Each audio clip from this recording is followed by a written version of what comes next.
ഭാവിയിലെ ഡോക്ടേഴ്സ് നിങ്ങൾ MBBS എടുക്കുകയാണെങ്കിൽ എങ്ങനെയായിരിക്കണം എന്നുള്ളതാണ്. അപ്പോൾ ഇവിടെ നിങ്ങൾക്ക് വേണ്ട എസെൻഷ്യൽ ആയിട്ടുള്ള കുറച്ച് ഹാർഡ് ആൻഡ് സോഫ്റ്റ് സ്കിൽസ് ഞാൻ പറഞ്ഞുതരാം. ഒന്ന് ഡാറ്റ ലിറ്ററസിയാണ്.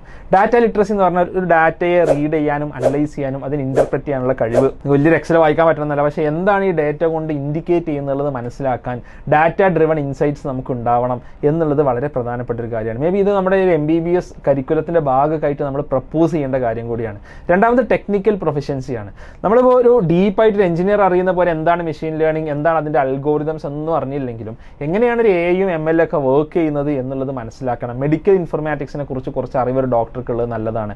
അത്തരം ഡോക്ടേഴ്സിന് ഹ്യൂജ് ഡിമാൻഡ് ഉണ്ടാവാനുള്ള സാധ്യതയുണ്ട്. കാരണം വേൾഡ് ഇന്റർ ഡിസിപ്ലിനറി ആയിട്ടാണ് വർക്ക് ചെയ്യുന്നത്. അതായത് ഒരാൾക്കും ഇന്ന് ഒറ്റക്കൊരു കാര്യം പ്രൊഡ്യൂസ് ചെയ്യാൻ പറ്റില്ല. ആമസോണിൻ്റെ അലക്സ പോലത്തെ അല്ലെങ്കിൽ ഗൂഗിൾ അസിസ്റ്റന്റ് പോലത്തെ അല്ലെങ്കിൽ സിരി പോലത്തെ ടെക്നോളജി അവിടെ ഉണ്ടാവണം എന്നുണ്ടെങ്കിൽ അവിടെ എഞ്ചിനീയേഴ്സ് മാത്രം മതിയോ? ഇല്ല, ലാംഗ്വേജ് എക്സ്പേർട്ട് വേണം, ലിംഗ്വിസ്റ്റിക് എക്സ്പേർട്സ് വേണം, അല്ലേ? ഇങ്ങനത്തെ ഒരുപാട്